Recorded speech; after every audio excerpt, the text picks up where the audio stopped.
Welcome to the My Amazon Guy podcast. My name is Stephen Pope, and I'm the founder of My Amazon Guy. Today, we've got two guests. One that is getting back to his desk right now. Joe and Rob from Global Wired Advisors are joining us today, and these gentlemen have some of the best insight into the M&A world.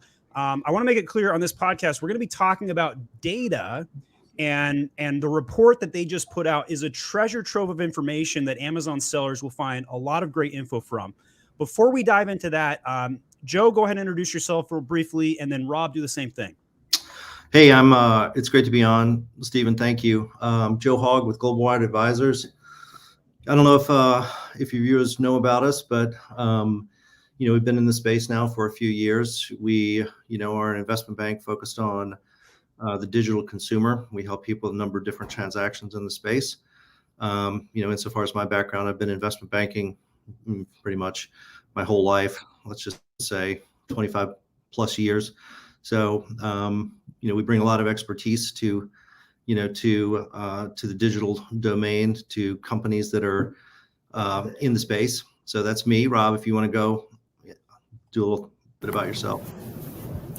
Yeah, thanks, Joe. I'm the head of research over at Global Wired Advisors, and my background is I've been doing equity research, which is research predominantly focused on publicly traded securities, specifically in the transportation space. And I'm glad to help build out the research platform here at Global Wired. Great. And Rob and Joe, I just gave you a link in the private chat if you want to send that to your audiences so they can join us as well. Feel free to post that on social while we're warming up here. All right. So there's a report. I'm going to share my screen here and kind of show what we're going to talk about today. We're going to make this available as well on our website so you guys can download it. But basically, this is a 21-page report about the Amazon aggregators. And the reason why you as an Amazon seller watching this will find this valuable because what's happening in the data to them could affect you drastically. For example, aggregators came into the space. PPC costs are up 34% this year. They have a direct impact on what they're doing. So first of all, why did you guys build this report out?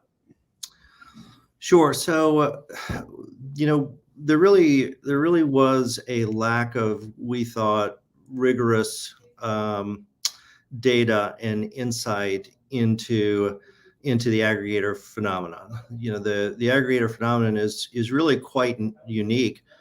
Just looking back through time across the financial landscape, we've only, I should say, a few times seen this type of accelerated money raise, this type of interest in a particular financial strategy. So from our standpoint, we thought it just warranted a little bit more of a critical review.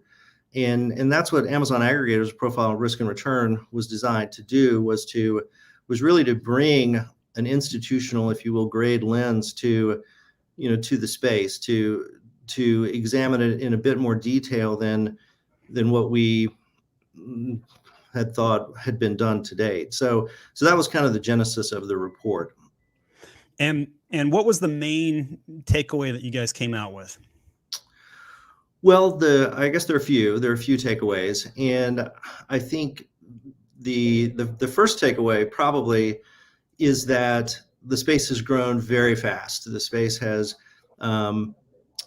just over the last 2 years, as we know in the report, and as it's been kind of widely published, aggregators have raised close to $12 billion, so far in a very short period of time. So, that's really one of the first takeaways, is that we've seen financial innovation in the form of a niche buyout group acquiring 3P sellers, Amazon 3P sellers, and immediately raising a substantial sum of money. The backdrop is, of course, the growth that we've seen in Amazon in general and in selling on Amazon. But that's really the first primary takeaway. The next takeaway, I think, is that this accelerated growth, to a large extent, was driven by the growth that we've seen in e-commerce in general as a result of the pandemic. In 2020 and 2021, we saw a substantial shift in consumer spending away from services to goods because, of course, services were shut down. during the pandemic, and this accelerated trends that were already underway in e-commerce by a pretty significant margin, and that led to, we think, accelerated interest in this particular buyout strategy. So aggregators, the aggregator class, benefited tremendously from that tailwind. I think the next observation would be that, before we talk about the observation, so we talked about tailwind. Right now, I think a lot of people watching this might be feeling like we have a headwind now. yeah, And this weekend was a little lackluster. What are people, I know that's not necessarily in the report because, you weren't focused on today, but what are you guys hearing just from the weekend? I'm just curious. sure. So that's actually the next point I was going to get to. Is that well, perfect. right? Is that we're seeing a normalization in the goods to services shift, right? So as the economy is normalizing post pandemic, we're seeing consumer spending shift back to services. Obviously, most things in the service category are open again in most places, and the accelerated growth in e-commerce has slowed down. It certainly has, and I think that it's easy to misinterpret that as oh wow, we're seeing some sort of shift away from e-commerce, or wow, we're heading into some form of bear market. And we don't believe that's true at all. I think that really all you're seeing is just a normalization back to a pre-pandemic state where e-commerce was growing at 15% a year, and I think 50% a year was obviously not sustainable. So with respect to this weekend, with respect to Black Friday and Cyber Monday, we have seen year-over-year weakness, and I think that a lot of that can be attributed to consumer shopping early. I think that's a significant part of it, but I think another significant part of it is, again, just the normalization back to trend with respect to e-commerce. And again, we don't believe that this is foretelling any additional weakness going forward. Again, I think we're just getting back to trend. I actually agree with you, by the way, and I think that's a great point.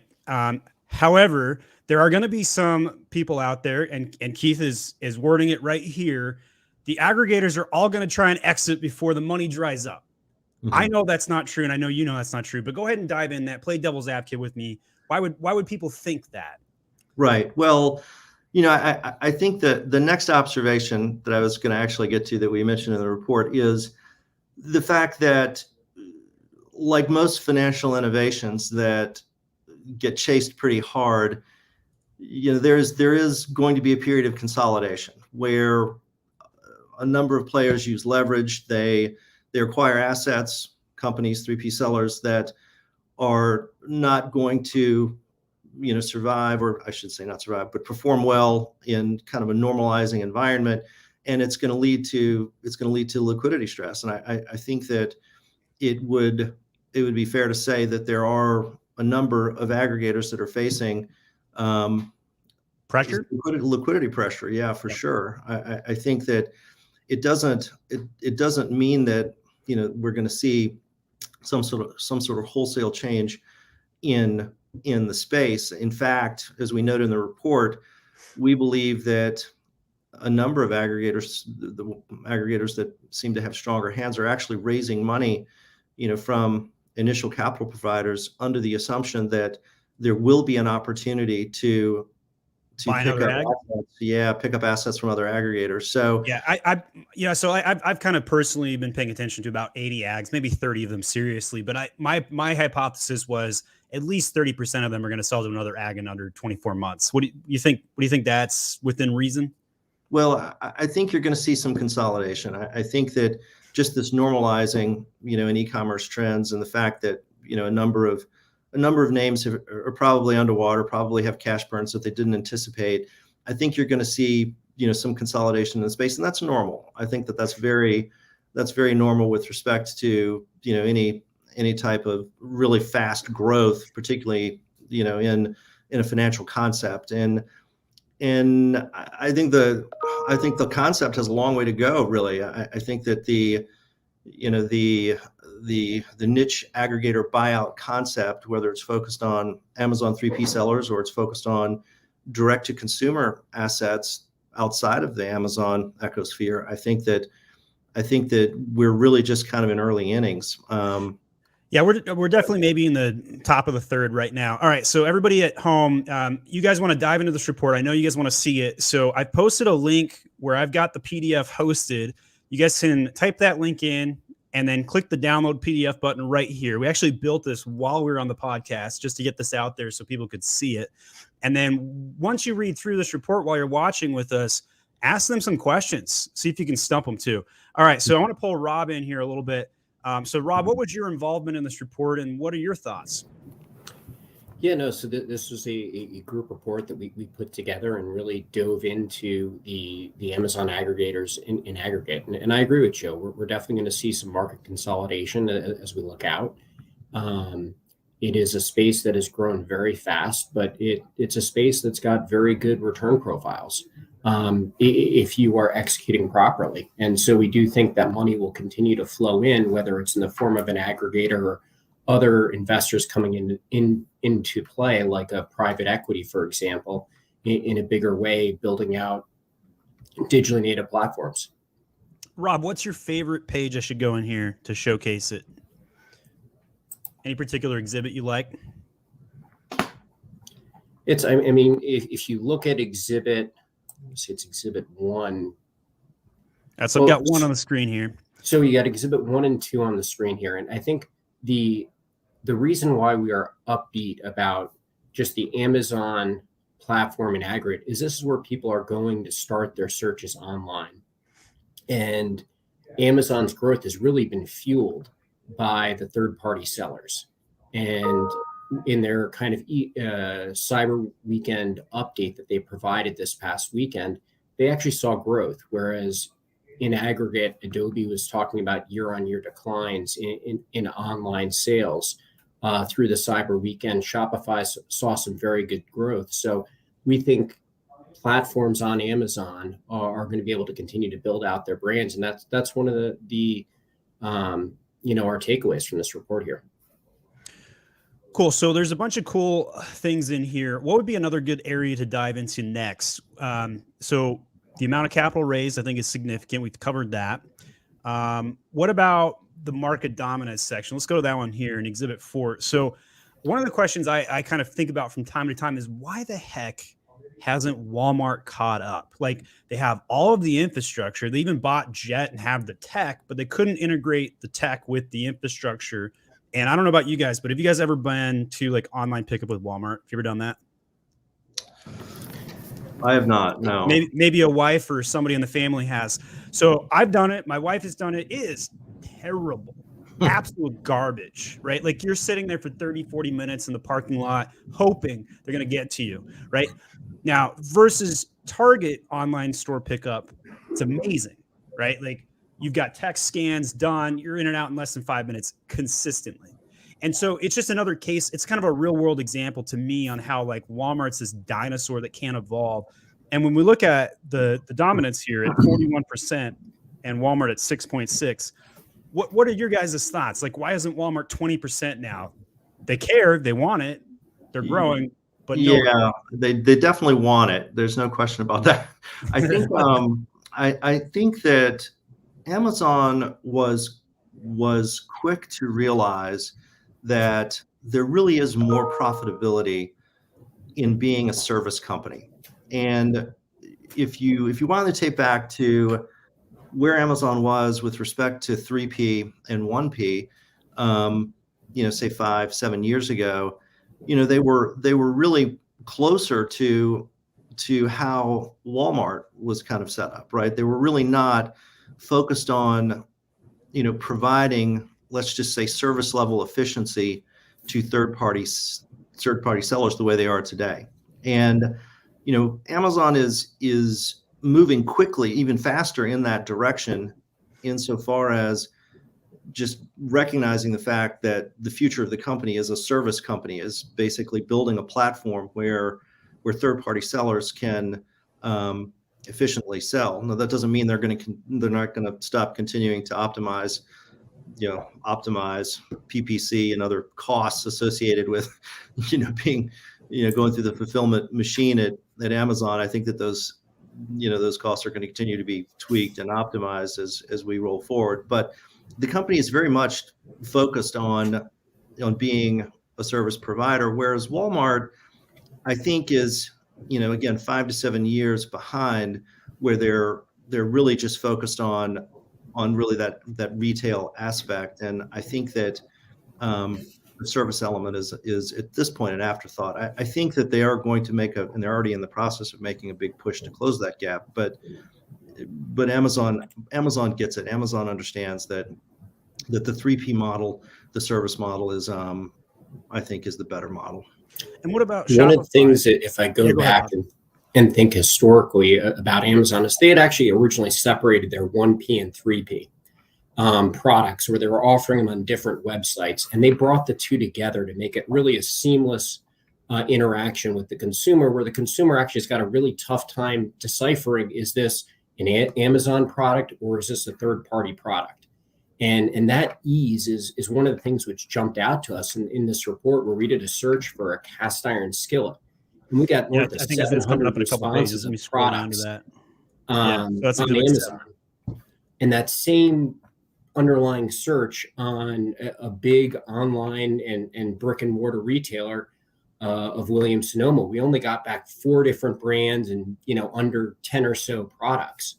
So I think that is one of the things which Walmart is now trying to emulate with their marketplace, and they're doing a better job of that. But it is the FBA and just the full fulfillment options which make it very easy for a brand owner to get the product to market, which is what I think has differentiated Amazon and given it that stranglehold that you alluded to earlier on the questions with their market dominance. Mm-hmm. So let's pull in Keith's question here again. And Rob, sorry that's going over your face there. There we go. Do you think there are enough third-party sellers that fit the criteria most aggregators are looking for, sales greater than 500K a year? I don't see there being enough brands for all these aggregators. So deal flow, I guess, is kind of what Keith is getting at. And all the ags are going for the same strike zone now, right? They all want home and goods, baby goods, and 3 SKU hero product brands. And quite frankly, north of 1 million in sales, many of the ags going for even much larger than that these days. I even heard a couple of aggregators that have paused with taking some of their acquisitions on because they've either taken too many on, their operations haven't caught up, or they're just kind of waiting and seeing a little bit. But I know that was a lot to unpack. You guys are welcome to weigh in on that. Sure. So, yeah, there are a few things there. Let's, I guess, if we start with the question, is there going to be enough deal flow? I think there certainly will be enough deal flow. I think that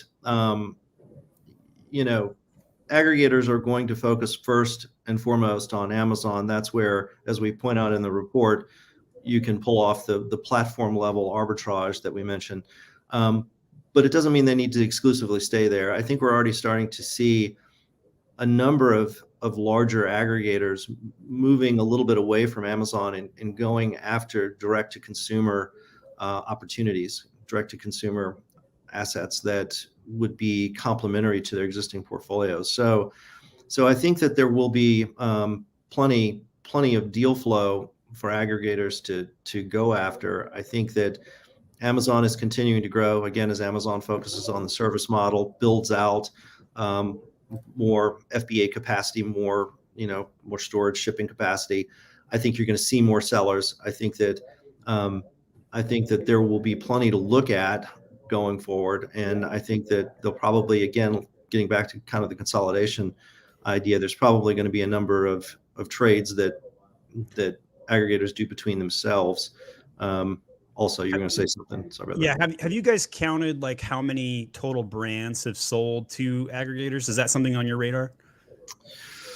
How many total brands? Even if you gave a random estimate, finger in the air, I'd just be curious. Yeah, I'm not sure on that one, actually. That's something we would have to look at. I mean, but it's got to be at least 800 to 1,000 though, somewhere in that range. Maybe so. We'd have to look at the data to know for sure. But But if we think about it, right, there's probably 35,000 potentials, and that's a generous list, right? And of that 35,000, the ags probably are attracted to maybe 5,000 of them or 10,000 of them, somewhere in that range. Does that seem? I'm throwing numbers out based on my own personal anecdotes of what I've looked at the data, but well, that's probably not too far from where the actual data is. It sounds accurate. The thing, I guess, what I would add is you can scale very quickly on Amazon, as we show in the report. You can literally that's this page here. That's page 6. So the time to market. Walk me through this report here. Sure. So and we do it in the financials as well, because of the I guess the ease of bringing a product to market through the Amazon platform.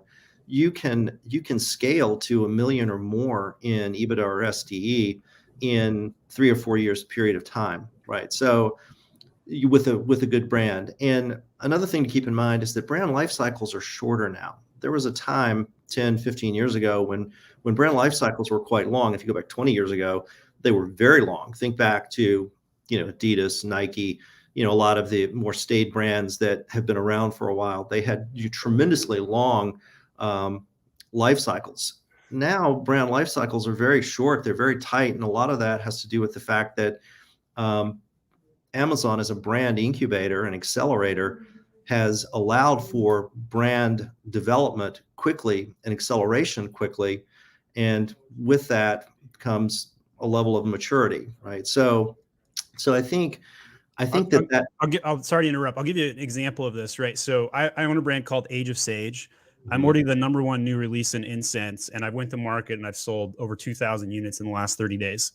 That's incredible. Like, you couldn't do that any other way, right? Like this is the only platform you could pull something off like this. It's why I'm the Amazon guy. It's because I know that I can produce max value results for my clients super, super fast. But go back to where you were going with that. Sure. So, again, because you can accelerate a brand so quickly on Amazon, you are going to see a lot more brands. You're going to see brand life cycles compressed, I think, also as a result.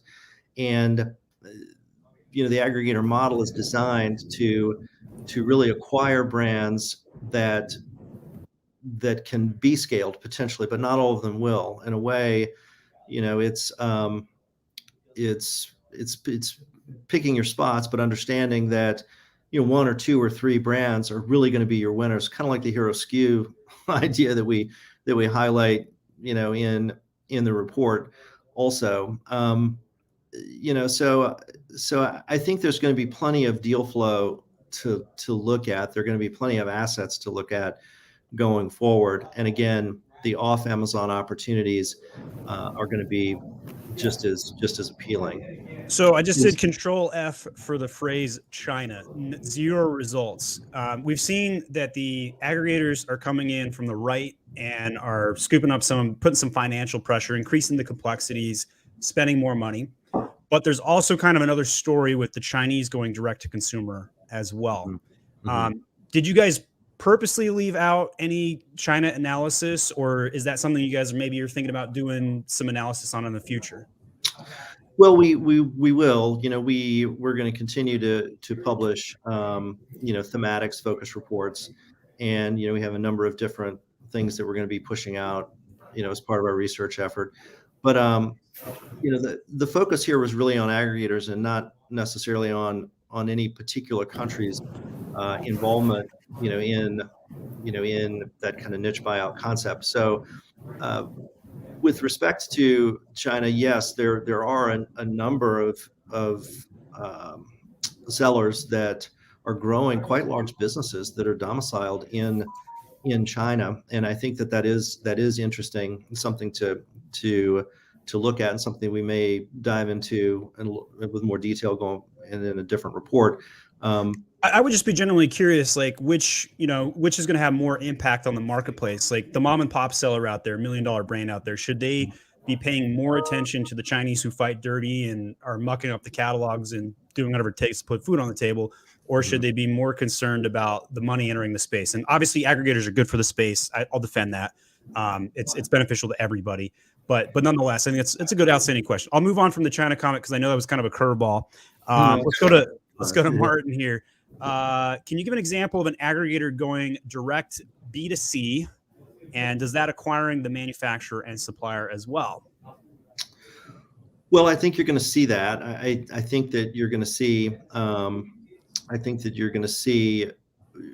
Aggregators again move out of the space of basically just acquiring 3P sellers and pulling them together in a portfolio and looking for economies of scale. I think that the vertical integration, I think play is a natural one. I think if you acquire enough brands and you have an economy of scale, with, let's say, a plastic product of some kind, then investing in injection molding manufacturing makes sense. I think, particularly with the disruptions that we're seeing in supply chains today with East Asia.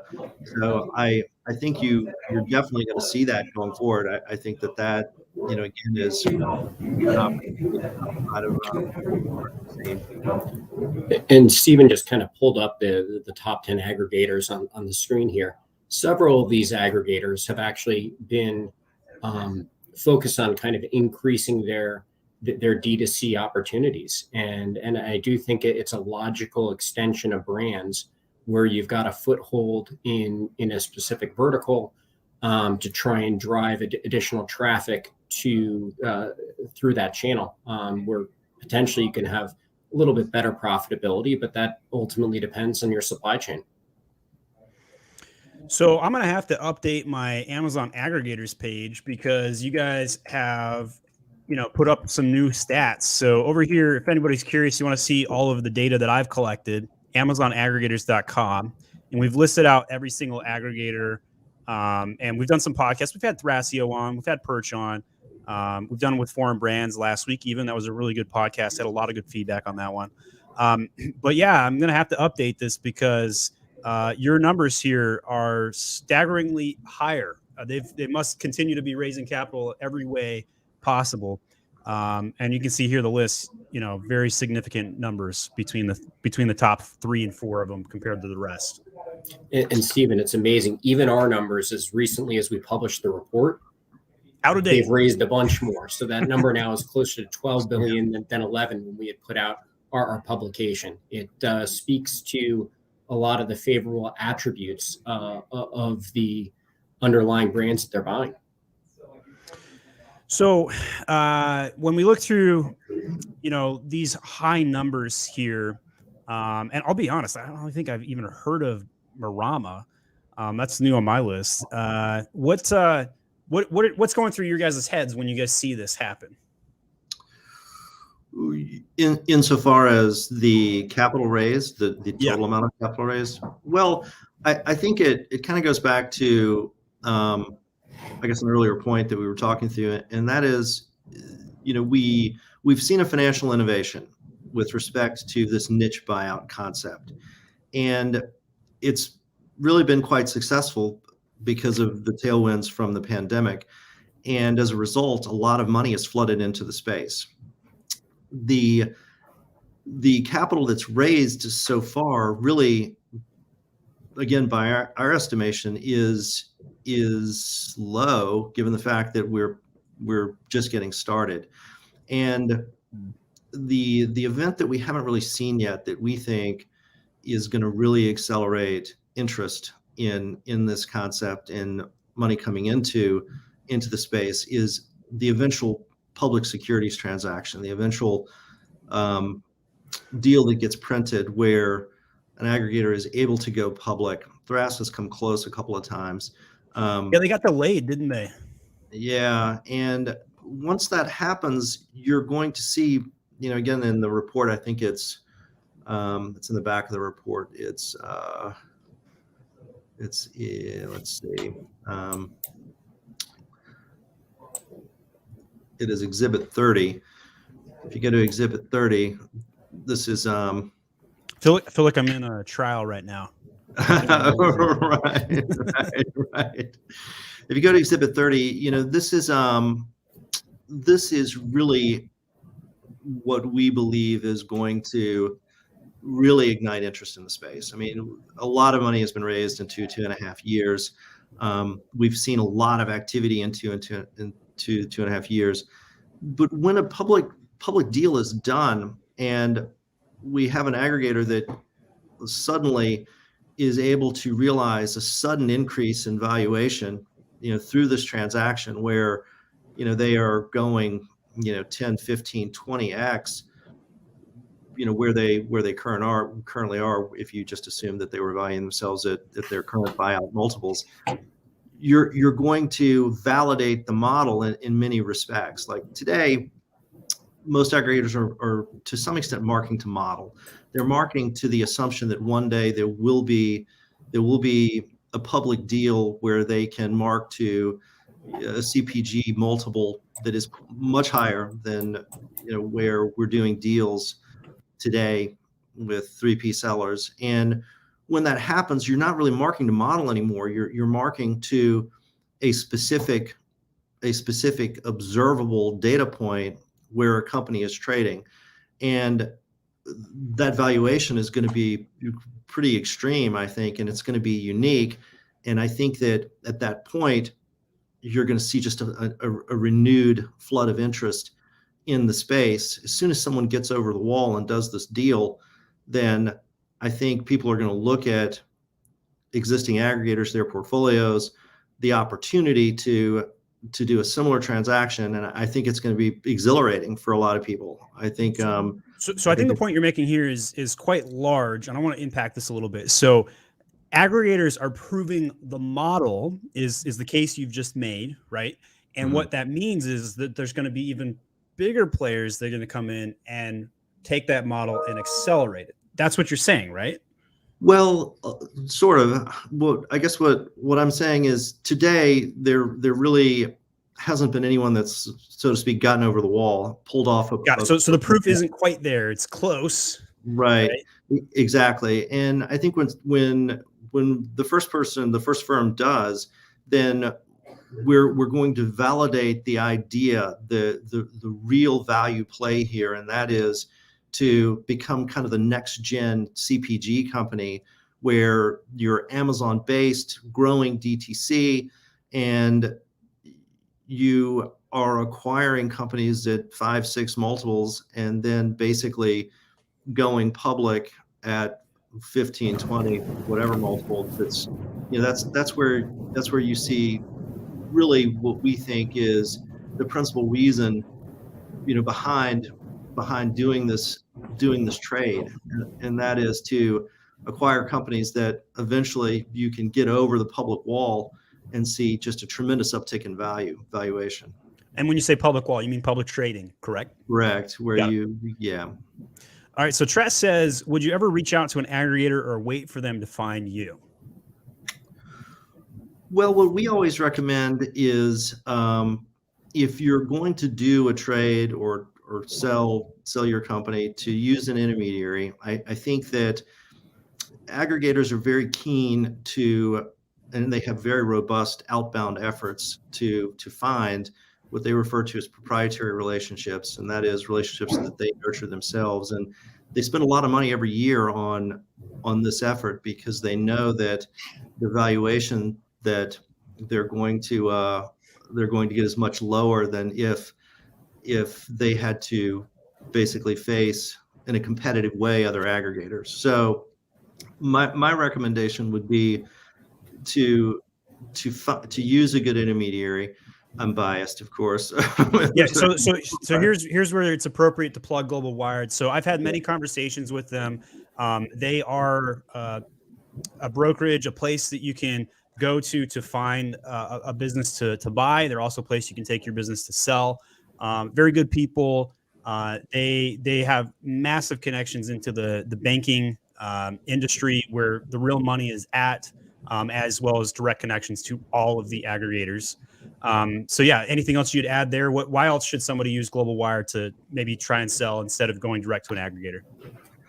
Well, it's really our process. Our process is a bit different. We take a great deal of time and put a great deal of effort into building what we refer to as a deal screen, which is a research effort in and of itself to determine where the best fit would be for a particular company, whether it's with an aggregator or whether it's with, another funded sponsor. It could be with a corporate sponsor. It could be with a strategic sponsor. It could be with a family office. We're going to do a lot of that intel to determine fit, and we're also going to do just a full, thorough deep dive on your company, just similar to the research that we put out. We never take an asset to market that we don't fully understand.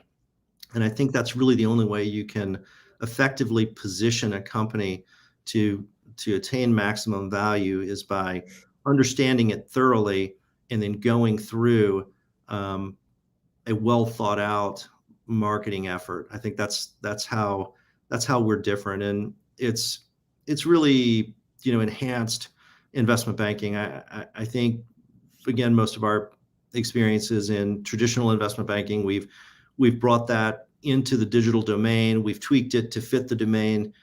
And again, I'm biased, but I think we're the best at what we do. Well, you guys are definitely well connected, at the very least, to say. Okay, so Rob, any closing thoughts on the report? Anything else we didn't get to? You think, man, that's one juicy nugget. We cannot not get to that. Yeah, I think as you're looking at the report, the Amazon platform is incredible.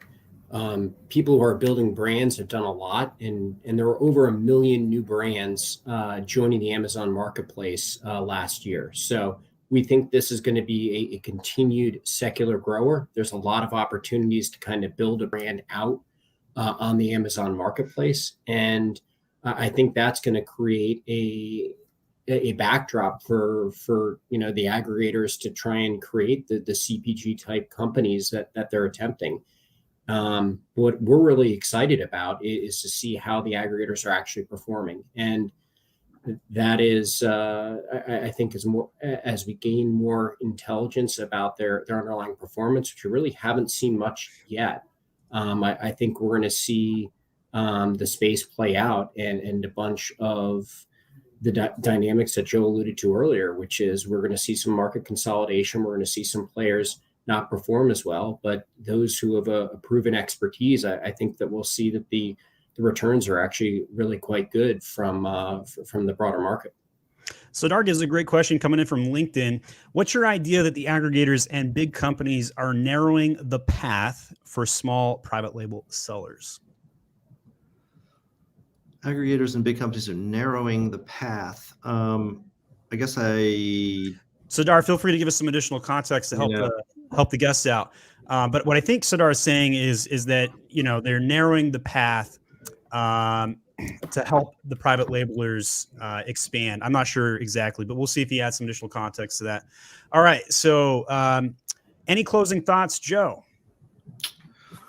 Well, I think we've covered a lot in the report, and it's been a great opportunity to talk through it. The closing, I guess, the closing idea that I would submit is that, again, we're really in just the beginning stages. We've only seen 2.5 years of the aggregator buyout concept in real time. And if we roll the tape forward another 2.5 years, I think that you are going to see a public trade. I think that you are going to see a renewed surge in interest.